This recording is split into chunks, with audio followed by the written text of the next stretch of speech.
Hello guys. இந்த நம்ம astral bed store மாவோட பார்ட் 36 தமிழ் எக்ஸ்பிரஷன் தான் வரும். வீடியோ முன்னாடி எல்லாம் லைக் பண்ணி சேனலை சப்ஸ்கிரைப் பண்ண பார்க்குறோம்லாம் சப்ஸ்கிரைப் பண்ணி பாருங்கள். ஒரு அப்போ ஸ்ட்ரைட்டாக வீடியோக்குள்ளே போயிடலாம். இப்போ நம்ம ஹீரோ கேட்டுட்டு இருக்கான். என்ன ஆச்சு அப்படின்னு கேட்கும்போது அவங்க இந்த ஸ்பேஸ் எக்ஸ் இருக்காங்க இல்லையா, அவங்க கூட ஃபைட் பண்ணிகிட்டு இருக்கிறத பற்றி நான் கேட்டுட்ருக்கான். அப்போ ஏன் நீங்கள் இதெல்லாம் ஸ்டாப் பண்ணல அப்படின்னு மாதிரி கேட்கும்போது ஏன்னு பார்த்தீங்கன்னா அந்த கார்டுனால தான். இந்த ஸ்பேஸ் எக்ஸ் கூட ஃபைட் பண்ணுறதை ஸ்டாப் பண்ணதுக்கான காரணமே அதுதான். இவங்களால் பார்த்தீங்கன்னா டிவைன் கிறிஸ்டல்ஸை ஈஸியாக ஸ்மெல் பண்ண முடியுமா, அதை எமினேட் பண்ண முடியும் அப்படின்னு மாதிரி சொல்கிறாங்க. கிறிஸ்டல் ஃப்ளேவரா, அதில் வியடாக எதுவுமே இல்லையே அப்படின்னு மாதிரி சொல்லும்போது நீங்கள் வரும்போதே நான் நோட் பண்ணிட்டேன். இந்த ஜெயண்ட் வேர்ல்ட் ட்ரீ கரெக்டாக அப்படின்னு மாதிரி அவங்க கேட்கும்போது ஆமான்ற மாதிரி நம்ம ஹீரோ சொல்கிறான். அது எங்களோட அம்மா தான். அப்புறம் காட்ஸ்லாம் இறந்ததுக்கப்புறமா ஃபிசிக்கல் எக்ஸ்பீரியன்ஸ்லாம் பார்த்தீங்கன்னா டிவைன் பவராக சேஞ்ச் ஆயிடுச்சு. அதுக்கப்புறமா அந்த ட்ரீயோட எம்பரஸ்லேயே பார்த்தீங்கன்னா ரிட்டர்ன் ஆயிடுச்சு. மதர் பார்த்தீங்கன்னா நிறைய அப்படியே ஃபியூஸ் ஆகி டெம்பராகி பார்த்தீங்கன்னா கொஞ்சம் கொஞ்சமாக வேறு பேபிஸாக பான் ஆக ஆரம்பித்தாங்க. அப்படி தான் பார்த்தீங்கன்னா இவங்க எல்லாம் தான் பார்த்தீங்கன்னா சொல்கிறாங்க.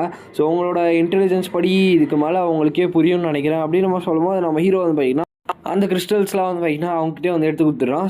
ஓகே நான் சும்மா இன்றைக்கி விளாட்னேன், அதுக்கு கிடச்சது தான் அப்படின்னு நம்ம சொல்லிட்டு அவன் பார்த்தீங்கன்னா அவங்ககிட்ட மொத்தமாக கொடுத்துட்றான். நான் என்ன சொல்ல வரேன்னு உங்களுக்கு புரியும்னு நினைக்கிறேன். என்ன விஷயம்னா நான் உங்களோட ஒரு சில கிறிஸ்டல்ஸ் ஸ்வாலோ பண்ணேன். இதனால் ஸ்டார் பக்ஸ்லாம் கொஞ்சம் கொஞ்சமாக டிஃப்ரெண்ட்டாக எவால்வ் ஆனாங்க. இது ரொம்பவுமே இம்பார்ட்டண்ட்டாக இருந்துச்சு. அப்புறமா அதுவும் இல்லாமல் அந்த ஸ்பேஸ் ஒர்க்ஸ் இருக்காங்க இல்லையா, அவங்களெல்லாம் நம்ம ஹீரோ பர்க்ஸ்ன்ற மாதிரி சொல்கிறான். அதாவது பக்ஸு, அந்த பூச்சி இருக்கும் இல்லையா, அந்த மாதிரி சொல்கிறான். இதுக்கு மேலே அந்த பூச்சிங்களை நான் தொடக்கூட மாட்டேன் அவ்வளோதான் அப்படின்னு சொல்லிட்டோம் ஹீரோ சொல்லும் போது. எனிவே இங்கே வந்த கோல் காமெட் பவர் இன்க்ரீஸ் பண்ணுறது மட்டும்தான். அதுவும் இல்லாமல் அந்த பபுள் ஸ்ப்ரிங் உங்களோடது ரொம்பவுமே சூப்பராக இருந்துச்சு அப்படின்னு மாதிரி சொல்லிட்டு நம்ம ஹீரோ இங்கேருந்து நான் சீக்கிரமாக ஃபைட்டு கிளம்புற மாதிரி அங்கேருந்து கிளம்பிடுறான். இதனால் அந்த ப்ராட்டஸ் மெத்தட்ஸ் இருக்கு இல்லையா, அதெல்லாம் அவங்க சொல்லிக் கொடுக்குறதாகவும் சொல்கிறாங்க. இப்போ அந்த பூல் இருக்கு இல்லையா, அந்த பாண்ட், அதுக்குள்ளே பார்த்தீங்கன்னா நம்ம ஹீரோ போய் இப்போ குளிச்சுட்டு இருக்கான். இதுக்கு மேலே அந்த வெட்டு காயம் அது எல்லாமே ஈஸியாக ஹீல் ஆகிட்டு இருக்கு. என்னடா அவன் மொத்த காட் கிறிஸ்டல்ஸுமே கொடுத்துட்டான் அப்படின்னு பார்த்தா ஆக்சுவலாக அவனோட ஸ்பேஸ் இன்வென்ட்ரி இருக்குல்லையா, அதுக்குள்ளே மொத்தத்தையும் ஸ்டோர் பண்ணி வச்சிருக்கான். அதுக்கப்புறமா இந்த அரீனாக்குள்ளே மொத்தமாக என்ன தான் ஃபாலோ பண்ணும் அப்படின்னு நம்ம ஜோனை சொல்கிறாங்க. அதுவும் இல்லாமல் அவன் இந்த அளவுக்கு என்கிட்ட இந்த கிறிஸ்டல்ஸ் கொடுப்பான் நான் எதிர்பார்க்கல. கொஞ்சம் கூட ஹெசிடேஷனே இது பண்ணல அப்படின்னு நம்ம சொல்லிட்டு அவங்க சொல்கிறாங்க. நிறைய இந்த காட் கிறிஸ்டல்ஸ்லாம் கிடைக்கிறது ரொம்பவே கஷ்டமான ஒரு விஷயம். உண்மையான காட் ஃபைட்டர்ஸ்னால தான் பார்த்தீங்கன்னா இதெல்லாம் கண்டுபிடிக்க முடியும். அப்படியே அதை கண்டுபிடிச்சாலும் அவங்களுக்கு ரெஸ்ட் எடுக்கிறதுக்கே 2 to 3 நாள் ஆகும். பட் ஆனால் ஒரு நாளே இதெல்லாம் முடிச்சுட்டான் அப்படின்னு நம்ம சொல்லிட்டு அவங்க பார்த்துட்டு இருக்காங்க. இன்னொரு பக்கம் நம்ம ஹீரோ இப்போது அவனோட வீட்டுக்குள்ளே பார்த்தீங்கன்னா போகிறான். யார் நம்ம ஜோனா இருக்காங்களே, அவங்க கூட நான் ஜோனாவோட கான்டாக்டை முடிப்பறான்னு நினச்சேன். பட் ஆனால் முடிக்கல. நம்ம ஹீரோ வெளில உட்காந்துட்டு இருக்கா. என்னாச்சு ப்ரோ, நீங்கள் வெக்கேஷனில் ஏதாச்சும் இருக்கியா அப்படின்னு நம்ம சொல்லிட்டு அவங்க கேட்குறாங்க. அதுக்கு நம்ம ஹீரோ கம்முனே உட்காந்துட்டு இருக்கான். என்னாச்சு, அந்த பாய்சன் கிங் வீட்டில் இன்றைக்கி வரவே இல்லை. ஆனால் கொஞ்சம் பேர் வெளியே நின்றுட்டு இருக்காங்க அப்படின்னு மாதிரி அவங்க கேட்குறாங்க. இந்த நோட்டிஃபிகேஷன் ஆக்சுவலாக பார்த்துட்டு இருப்போம். அதில் ஹார்ட் சர்ச்சில் நிறைய பெட் ஸ்டோர் பற்றி இருக்குது. அப்போ தான் நம்ம ஹீரோவோட சிஸ்டர் கத்திட்டு இருக்காங்க. எப்படா இந்த மாதிரிலாம் போகும். கடைனா ஒரு கடை தான் இருக்கா, நிறைய பெட் ஸ்டோர்ஸ் இருக்கு இல்லையா, அதனால் அப்படின்னு சொல்லிட்டு அவங்க கத்திட்டு இருக்காங்க. நம்ம ஹீரோ நான் கூட ஒரு நிமிஷம் யோசிக்கல, லிட்டில் பாஸ் லேடி அப்படின்ற மாதிரி இருந்தாங்கன்னா நம்ம ஹீரோ சொல்கிறான். இந்த மாதிரி நான்சென்ஸாக பேசுறதெல்லாம் நிறுத்திட்டு இது ரொம்பவே அன்ஃபேராக இருக்குது அப்படின்னு சொல்லிட்டு நம்ம ஹீரோ ஜாலியாக ஃபைட் பண்ணிகிட்டு இருக்கான்.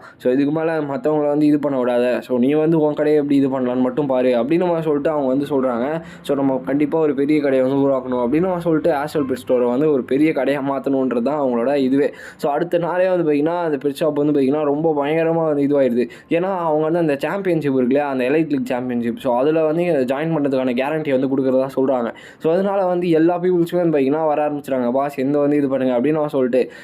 இந்த ஷாப்பில் எப்படி தான் இதெல்லாம் போகுது அப்படின்னு சொல்லிட்டு அந்த பொலிட்டீஷியன்ஸ்லாம் பேச ஆரம்பிச்சிடுறாங்க. அதுவும் இல்லாமல் இந்த ஓனர்ஸ் இருக்காங்க இல்லையா பெட் ஷாப்போடது, அதாவது இந்த எக்ஸ்ட்ராடினரி பெட் ஷாப்னு ஒரு கடை இருக்கும். அந்த கடையோட ஓனர்லாம் பார்த்தீங்கன்னா உட்காந்து பேச ஆரம்பிக்கிறாங்க. அந்த கடையை எப்படியாச்சும் நம்ம இது பண்ணி ஆகணும் அப்படின்னு நம்ம சொல்லிட்டு. இன்னொரு பக்கம் சாவோ ஃபேமிலி மேன்ஷன் இருக்கு இல்லையா, அந்த இடத்துல இந்த சாம்பியன்ஷிப் கேரண்டி பண்ணுறாங்க. இந்த விஷயம்லாம் போயிட்டுருக்கு. இந்த ஃபேமிலியோட எல்டர்ஸ்லாம் பேசிகிட்டு இருக்காங்க. அதே டைமில் நீங்கள் எப்படி இந்த அளவுக்கு ஒரு டிஃப்ரெண்ட்டான ஒரு விஷயத்தெல்லாம் பேசிகிட்டு இருக்கீங்க, பேக்ரவுண்டில் யார் இருக்கா அப்படின்னு நம்ம சொல்லிட்டு லீவ் ஃபேமிலியுமே பார்த்தீங்கன்னா பேசிகிட்டு இருக்காங்க. அதாவது இந்த விஷயத்தில் நிறைய ஃபேமிலிக்கு பெரிய பிரச்சனை இருக்குது. அதுவும் இல்லாமல் ஹரசமாக நம்ம ஹீரோ தோக்கடிச்சான் இல்லையா, அதனால இன்னும் பயங்கரமாக பேர் அதிகமாகிடுச்சு. அதனாலேயே அந்த ஷாப்புக்குமே கூட்டம் அதிகமாகிடுச்சு. எப்படி இந்த சாம்பியன்ஷிப் இவங்க கேரண்டி பண்ணுறாங்க, மாஸ்டர் நீங்கள் ஏதாச்சும் விளையாட்டு காட்டுறீங்களா அப்படின்னு சொல்லிட்டு காட் ஆஃப் வார் அகாடமியோட 3rd year battle pet teacher ஜியூ கேங்னு ஒருத்தர் இருப்பார். அவர் வரார். நான் என்ன பார்த்தா ஏதாச்சும் காமெடி பண்ணுற மாதிரி தெரியுதா அப்படின்னு நம்ம சொல்லணும். நம்ம ஹீரோ வந்து கேட்குறான், அப்போ கேண்டிடேட்ஸ் பற்றி என்ன நினைக்கிறீங்க அப்படின்னு மாதிரி கேட்கும்போது, நான் வந்து ஜஸ்ட் ஒரு பப்ளிசிட்டிக்காக தான் எல்லாத்தையுமே பண்ணேன். ஸோ டிராஃபிக் வந்து நான் அட்டாக் பண்ணுவோம், அதுதான் என்னோட வேலை. ஸோ அவங்கள வந்து அட்டாக் பண்ணிட்டா எனக்கு வந்து ஈஸியாக வந்து எல்லா விஷயமே முடிஞ்சிடும் அப்படின்னு மாதிரி நம்ம ஹீரோ வந்து சொல்லிட்டு இருக்கான். ஸோ அதுவும் இல்லாமல் உனக்கு அந்த பேக் ஃப்ளாஷ் நடந்துச்சு அதோட ப்ரொபகண்டா பற்றி தெரியுமா அப்படின்னு சொல்லி நம்ம ஹீரோ வந்து கேட்குறான். ஸோ உங்களுக்குலாம் இதை பற்றி தெரிய வாய்ப்பு இல்லை. நான் வந்து ஃபஸ்ட்டு இந்த மாதிரி நிறைய விஷயங்கள் வந்து தெரிஞ்சுக்கோங்க. ஸோ இந்த நர்ச்சரிங், அப்புறம் இந்த சர்பாஸ் பண்ணுறது, இந்த ஐலாண்டுக்குள்ளே போய் ஈஸியாக வந்து இன்வெஸ்ட் பண்ணி காசு எடுக்கிறது, இந்த மாதிரி நிறைய விஷயங்கள் வந்து தெரிஞ்சுட்டு வந்து பேசுங்க அப்படின்னு சொல்லிட்டு நம்ம ஹீரோ வந்து சொல்கிறான். எல்டர் பிரதர், நான் தான் வந்து ஃபஸ்ட்டாக இருக்கணும்னு ஆசைப்படுறேன். ஸோ எவ்வளோ கஷ்டமான ட்ரைனிங்காக இருந்தாலும் பரவாயில்ல, என்னால் அக்செப்ட் பண்ண முடியும், என்னை வந்து ட்ரெயின் பண்ணுங்க அப்படின்னு சொல்லிட்டு அவங்க வந்து சொல்கிறாங்க. ஸோ அவங்களுமே வந்து லிட்டில் சிஸ்டர்ன்ற மாதிரி பார்த்துட்டு இருக்கும்போது, எனக்கு இங்கே வந்து பிரச்சனையை வந்து கிரியேட் பண்ணாதீங்க. ஸோ இங்கே வந்து கேரண்டீடாக அந்த சாம்பியன்ஷிப் வந்து சின்ன வேலைலாம் கிடையாது, ரொம்பவுமே பெரிய வேலை, நிறைய வந்து விஷயங்கள் வந்து இருக்குது. அதில் எப்படி சொல்கிறது, அந்த அந்த காட் லேண்ட் இருக்குல்ல, அதுக்குள்ளே ட்ராகன் லேண்ட், இந்த மாதிரி நிறைய விஷயங்களுக்குள்ளே வந்து போக வேண்டியது இருக்கும் அப்படின்னு சொல்லிட்டு நம்ம ஹீரோ வந்து சொல்கிறான். ஸோ இந்த மாதிரி டாப் 10 ரிசல்ட்ஸ்லாம் வந்துட்டு எனஃபாக இருக்காதுன்னு நினைக்கிறேன். ஸோ உனக்கு இன்னுமே வந்து பவர்ஃபுல் ஆகணும், எந்த அளவுக்கு பவர்ஃபுல் ஆகணும்னா அவங்களோட கால் தடங்களை வந்து நான் ஃபாலோ பண்ணி வரணும் அப்படின்னு சொல்லிட்டு அவங்க வந்து வைங்கன்னா சொல்லிட்டு இருக்காங்க. என்னால் வந்துட்டு எவ்வளோ கஷ்டமாக இருந்தாலும் வந்து என்னால் ரெசிஸ்ட் பண்ண முடியும் அப்படின்னு சொல்லும்போது, நம்ம ஹீரோ வந்து உனக்கு எந்த அளவுக்கு ஆங்ஷியஸாக இருக்குன்னு வந்து உனக்கு புரியாது, நீ வந்து ஜாயின் பண்ணாதான் உனக்கு தெரியும் போல் அப்படின்னு சொல்லிட்டு நம்ம ஹீரோ வந்து எவ்வளோ புரிய வைக்க பார்க்குறான். பட் அவங்க வந்து அந்த டிசிஷனில் ரொம்ப ஸ்ட்ராங்காக இருக்காங்க. ஸோ வாழ்ந்தாலும் சரி செத்தாலும் சரி நான் எப்படியாச்சும் வந்து அந்த மாஸ்டர் ஆவேன் அப்படின்னு சொல்லிட்டு அவங்க வந்து சொல்கிறாங்க. நம்ம ஹீரோவுமே வந்துட்டு ஒன்றுமே பிரச்சனை இல்லை, நான் வந்து உனக்கான ட்ரைனிங் வந்து கொடுக்க வந்து ட்ரை பண்ணுறேன் அப்படின்னு சொல்லிட்டு அவன் வந்து பார்த்திங்கன்னா இப்போதைக்கு கொஞ்சம் சமாதானமாக ஆகிற மாதிரி பேசி திரும்பி வந்து பார்த்திங்கன்னா கிண்டல் பண்ணி விட்டுறான். ஸோ இதுக்கான பேமெண்ட் வந்து பண்ணிடுங்க அப்படின்னு சொல்லி பார்த்துட்டு இருக்கும்போது நம்ம ஹீரோக்கு வந்து ஒரு மிஷன் வருது. ஸோ சீக்கிரமாக கொள்ளணுன்ற மாதிரி. ஸோ என்ன மிஷன் அப்படின்னு சொல்லிட்டு அவன் வந்து பார்த்துட்டு இருக்கான். ஸோ உள்ளே வந்து ஒருத்தன் வரான். ஸோ என்னோட ஸ்டார் பெட் வந்து பார்த்திங்கன்னா நீங்கள் ஸ்பாயில் பண்ணிட்டீங்க, இந்த ஸ்டோரில் தான் வந்து எடுத்துகிட்டு வந்து கொடுத்தேன் அப்படின்னு சொல்லிட்டு வந்து கத்திட்டு இருக்கான். என்னோடய கான்ட்ராக்ட் வந்து பார்த்திங்கன்னா இதுக்கு மேலே இன்னுமே முடியல, ஸோ நீங்கள் வந்து எப்படி இதெல்லாம் பண்ணீங்க, ஏதாவது டிஃப்ரெண்ட்டாக வந்து ஏதாச்சும் பாய்சன் ஏதாவது கொடுத்துட்டீங்களா அப்படின்னு சொல்லிட்டு இருக்கான். அப்போ டக்குன்னு நம்ம ஜோவானா வந்து உள்ளே இறங்கி சைலண்டாகிறா அப்படின்னு சொல்கிறாங்க. ஸோ இந்த இடத்துல இந்த வீடியோ நம்ம என் பண்ணிக்கலாம் கைஸ்.